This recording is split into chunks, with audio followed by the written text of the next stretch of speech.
the ocean, over the clouds, and around the world. Here comes the wild side of wildlife. The Animal Show! And now let's have a wild welcome for your furry friends, Stinky and Jake!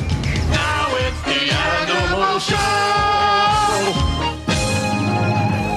Hello, all you little animals out there. I'm Stinky. And I'm Jake, and on today's show we have the Spoonbill and the Salmon. Two animals that know all about migration. Migration. Hey, Jake, what is migration? Well, migration simply means these animals travel from one place to another, usually to lay eggs or look for food. Cool. I love to travel and look for food. Well, why don't you ask them if you can go along? Hey, that's a great idea. Oh, no, Stinky, I was just kidding Thanks about for that. talking me into it, Jake. Stinky, And now it's time for... That's amazing! Today, we find out how many sticklebacks a spoonbill can eat. Oh, yeah, you know, I've always wondered about that. By the way, what the heck is a stickleback?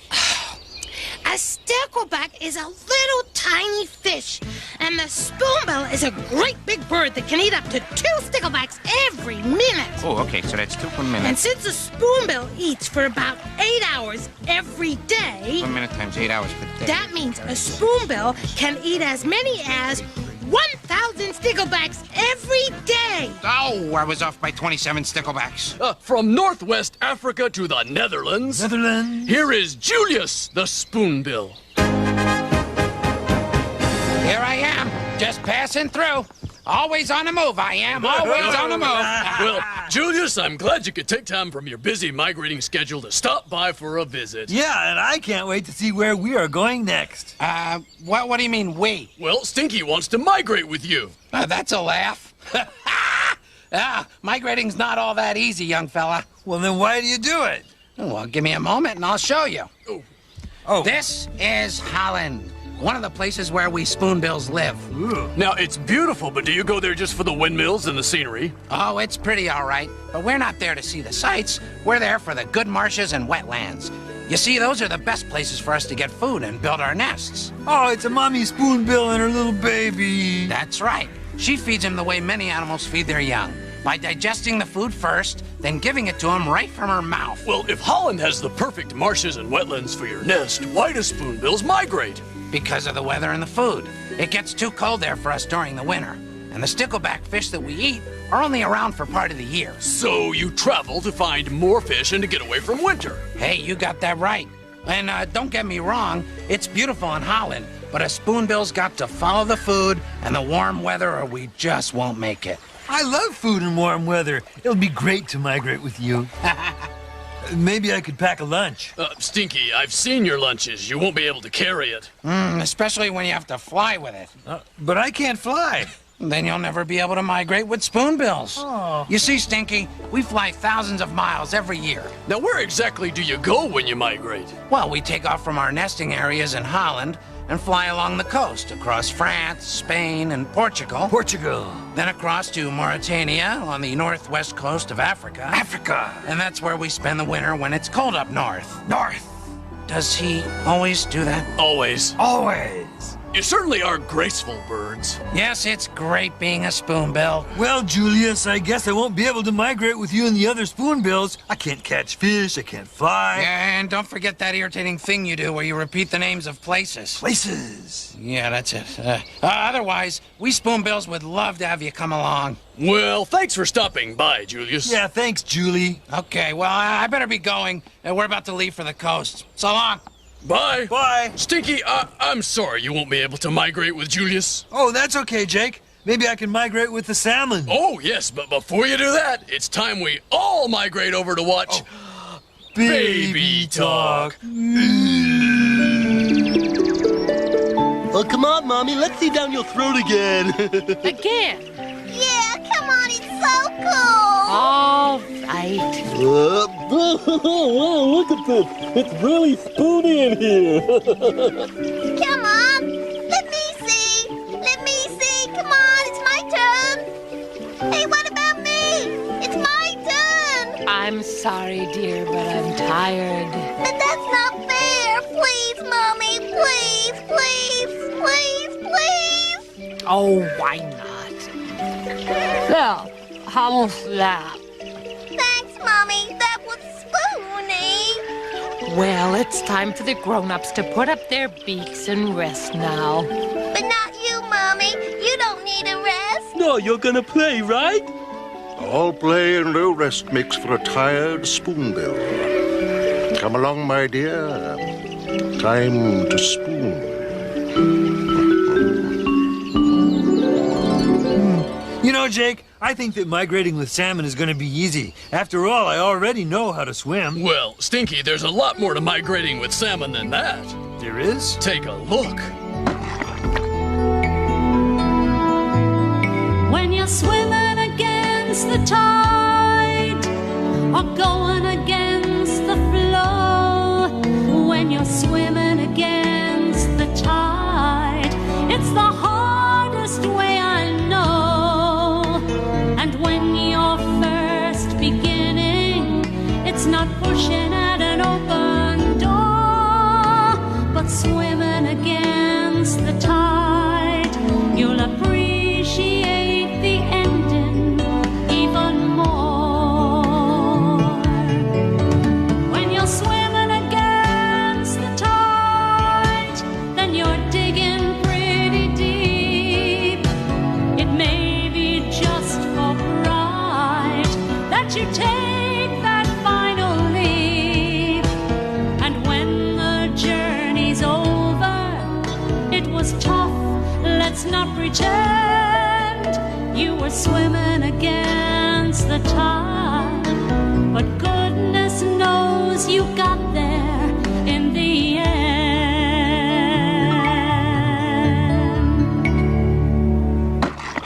Action. Action. Hey, hey. I'm Rhonda Rat, rodent reporter. I'm Rhonda Rat, rodent reporter, getting you answers. I'm Rhonda Rat, rodent reporter, getting you answers to today's tough questions. Let's see if one of these animals knows the answer. Sir, Yes? can you tell me which of the following animals migrates? Is it the kiwi, the ostrich, the snow goose, or the penguin? Your answer. No, it's not the right answer. No, the animal that migrates is the one that travels. That is absolutely correct, but it doesn't even remotely answer my question. Oh, I'm so glad that I could help. Trapdoor! So glad that you could leave. And now, the answer. The animal that migrates is the snow goose. Here is a flock of snow geese. In the late spring, they migrate north to their nesting grounds in the Arctic. They arrive when there isn't much snow, and they must lay their eggs, raise their young, and leave by the time the snow returns in September. Year in, year out, the snow geese follow the same route. The journey may be over 2,500 miles long. The geese fly in a V formation. Why? Because it helps them save energy. Each bird receives a little boost of air from the bird in front. As the bird in the lead receives no help, it will eventually drop back and let another take the lead. This way, the flock can fly further for the same number of flaps. It's Rhonda Rat reporting on the snow goose. Now back to you, Stinky and Jake. Thanks, Rhonda. You know, Stinky, if you migrate, you'll miss everything that's happening around here. Like what? Well, like Yves Saint Laroche. Ha! I better leave now. Hey, I'll get you for that, you stinker. Here's Eve.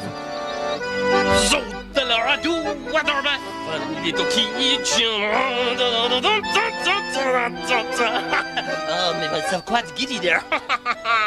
Bonjour, my petite animal friends. Today, I, Yves Saint Laroche, will show you the best food to take along on your next migration. No one wants to carry around a big, heavy meal when they are traveling. Well, nobody I know anyway. So you must migrate with food that is very, very small. No? Oui. Which is why I have created this dehydrated meatball. Now, it looks itsy-bitsy, but this meatball can serve 44 caribou, 67 spoonbills, or 1,622 salmon. But if you say, how is that possible? Oh, you silly creatures! Before you can eat it, you must add a single drop of water. Of course, I will be very careful not to add water to this one, otherwise it will become so large that it would crush me. Oh, could someone migrate this great meatball of my midsection? Oh, hey, wait a minute. Maybe I could eat my way out. Thanks, Eve. Stinky, what's all that for? Oh, well, Jake, if you're gonna migrate in water, you gotta bring bath toys. Oh, Stinky, I don't think you're gonna have time for that. But why don't we find out from the salmon himself? Ooh, yeah. Here he is from the rivers of North America, Greenland, Iceland, Australia, Asia, and Siberia. Siberia! Yorick, the salmon. Hello there, going down. Whoa! That sure was easier than swimming upstream. No strong currents, no waterfalls, no problem.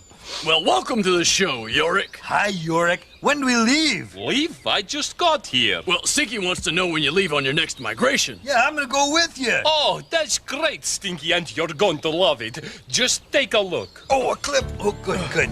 Oh, isn't that beautiful? Oh, it sure is. Yeah, it's really pretty. But how come we're looking at a picture of a waterfall? Because this is a part of the river we swim when we migrate.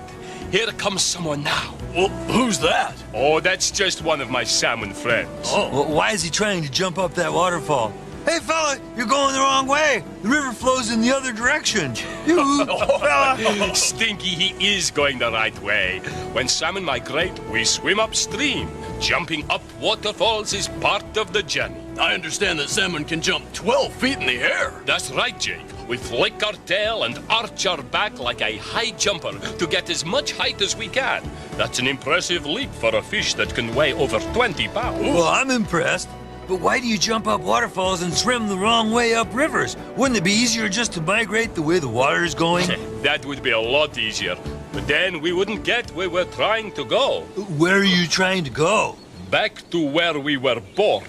Oh, that's sweet. You go back to the old riverbed to visit hometown friends? Not exactly, Stinky. You see, salmon always swim back to the same river and stream where they were born. They go there to spawn, which means to lay eggs. Now, why do they always go back to the same place? No one knows for sure, Jake, but one thing is certain. We have a real knack for finding our way to our spawning ground, no matter how many obstacles are in our way. Do all the salmon who migrate get back to the spawning grounds? Oh no, I'm afraid not. It's a tough trip, and many just can't make it all the way. They don't make it? That's right, Stinky. Not only do we have to swim upstream and over waterfalls, but there are lots of predators along the way too, who see salmon migration as a chance to grab a meal. Grab a meal? Oh, yes. And another thing, we salmon never stop to eat. When we're migrating, there's no time to hunt or feed, so we have to live off the fat that we've stored up the rest of the year. No food? Predators jumping up waterfalls? Gee, maybe I shouldn't bring my bath toys. Oh, that's probably a good idea, Stinky. Because even if you swim as hard as you can against the tide, like these fish are doing, and you get all the way back to the spawning ground, there are still a lot of dangers you will have to face. What kind of dangers? More predators, like bears, of course. Of course. Not to mention other salmon. Don't mention other salmon. What about other salmon? Well, male salmon are very territorial and will fight to protect their spawning grounds. In fact, we even develop a hooked lower jaw during spawning season just so we can fight anyone who comes into our territory. Ooh, salmon migration sure is tough.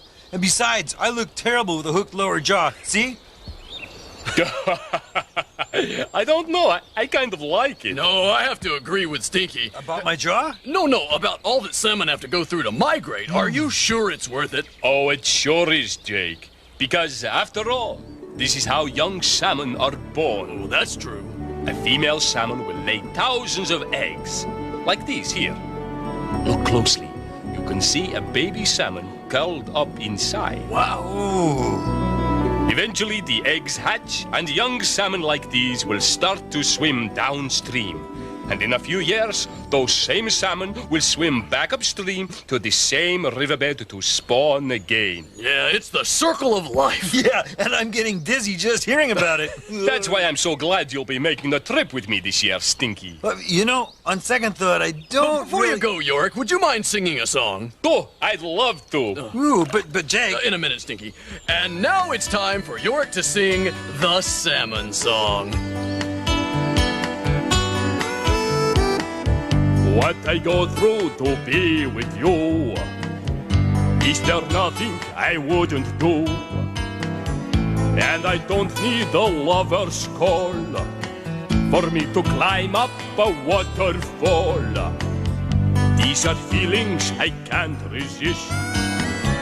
It's the reason that I exist. Only one place I have to be, and for that reason I'll cross the sea to spawn. It may not sound a pretty word, but that is why I've gone. I've gone to spawn. Just to be there and by your side. See me swimming against the tide, up the river and up the stream.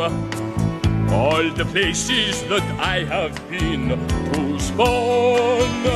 It may not sound a pretty word, but that's why I've gone. I've gone to spawn. And frankly, I could do with a lie down. It's time for... Animal Awards! Today, we'll find out which is the world's biggest fish. Hey, you know, I caught the world's biggest fish once, but yeah, it got away. It was a whopper out there. Yeah, so is that story. The biggest fish. Is it the pike? Or the hammerhead shark. The whale shark? Or the manta ray. And the winner is... the whale shark, which can be more than 50 feet long and weigh more than 18 tons. Ooh, now I'm glad that fish got away. The whale shark, today's Animal Award winner. Jake, I want to tell you something right now. Okay, but it's time for a story. I meant right now after the story. All right, gather around, everybody. Here goes. Once upon a time, there were some bears who lived near a waterfall. One day, they were wading in the water and wondering what it would be like to whoosh down the waterfall when, bloop, a salmon leaped up right under their noses. "Did you see that?" said Billy Bear. "Well, there goes another one," said Beverly Bear. "Let's see if we can catch one and ask how they did it," suggested Bentley Bear. While the bears waited to catch a salmon, the salmon kept leaping over the waterfall. They were too busy swimming upstream to stop to answer questions. "I almost got one," said Bentley. "Me too," said his friend Bob. "I did get one," said Beverly, "but she doesn't want to answer my questions." So the bears kept trying to catch the salmon, and they kept missing. So they never did find out how the salmon leapt up the waterfall, but they lived happily ever after anyway. The end. Thanks, everybody. I gotta tell you, Jake, I don't want to migrate with Yorick. It's too dangerous to travel salmon class. But Yorick is going to be disappointed. Well, I have to tell him something. Well, I do. I gotta think. Oh, think. While Stinky thinks, let's see what's up with Bunny and Armstrong. Think. Just a minute, Cousin Jakey. Armstrong, you gotta wear it. I don't want to. But I'm wearing one. Yes, and you look stupid. Come on. No. It's habitat time. Why am I wearing this thing? What is it? It's a salmon nose. You look very good. It said in the Salmon Cruises brochure that we have to wear them. Salmon cruises? I'm not going on any salmon cruise. Oh, yes, you are. No. Come on. 1, 2, 3. Oh. See, Armstrong? Ooh. We're gonna go where salmon goes. See what a salmon sees. Yeah, but if you want me to smell what a salmon smells, forget it. I can't breathe in this thing. Oh, look, sea lions. They seem to be able to breathe okay. Can't we wear sea lion noses? What is that? It's a ray. And don't tell me those are fish. Oh, and that's a big fish. The biggest there is, remember? A whale shark. Oh, yeah. And on your right is a blue shark or reef shark. Huh. Continuing on the route a salmon might take, we are swimming past shoals of fish. Ooh. And over some coral. What is that, and do we have to be so close? It's a spider crab, Armstrong, and that's a squat lobster. Hey, Hey, Planny! How are ya? you know her? And now, just like the salmon, we've left the sea and are swimming up the river. Can we please stay on top of the water so I can take off this nose? Okay, Armstrong, but only because I want to show you these swans who are nesting on the riverbank. Oh. This heron How are you? and this shell duck. What's he looking at? Maybe this stickleback? Or this pike. I can see that we're back underwater again. We're doing as the salmon do. Well, I don't know about you, but I am done. Go. Could you take this off now, please? Why? I think it looks good and it certainly makes you smell better. Why am I not laughing? For habitat time, it's Bunny Bear. And Armstrong the salmon hook. Just back from the salmon cruise. Over to you, Rhonda. Now take this off, would you please? All right, rolling. Once again, I'm Rhonda Rat, rodent reporter, getting you answers to today's tough questions. Let's see if one of these animals knows the answer. Sir, Yes? can you answer this question? Which of the following animals does not eat fish? The gannet, the fish eagle, the puffin, or the hummingbird? Your answer. As a fish, I'd rather not take the chance of offending any of those birds on account of the fact they might eat me. A good answer, but the correct answer is the hummingbird. While all those other birds think fish is the finest, a hummingbird would much rather eat tiny insects and sweet nectar from flowers. This is Rhonda Rat reporting on the hummingbird. Now back to you, Stinky and Jake.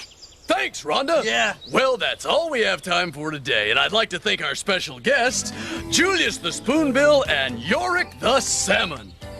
Hey, Yorick, come over here. Stinky has something to tell you. Oh, Stinky, are you ready to go migrating with me? Well, I wanted to tell you that I can't make it because I have jumping up a waterfall phobia. That's a fear of jumping up waterfalls. No, I'm so disappointed. Well, it'll be okay because Jake is coming with you instead. That's right. What? Yeah, remember Jake? It's icy cold water. Icy cold water? Well, why didn't you say so? Let's go, Yorick. Come on, we've got migrating to do. Until next time, keep on seeing the world through the eyes of animals. Come on, everybody. Come on. So long, Yorick. Have a good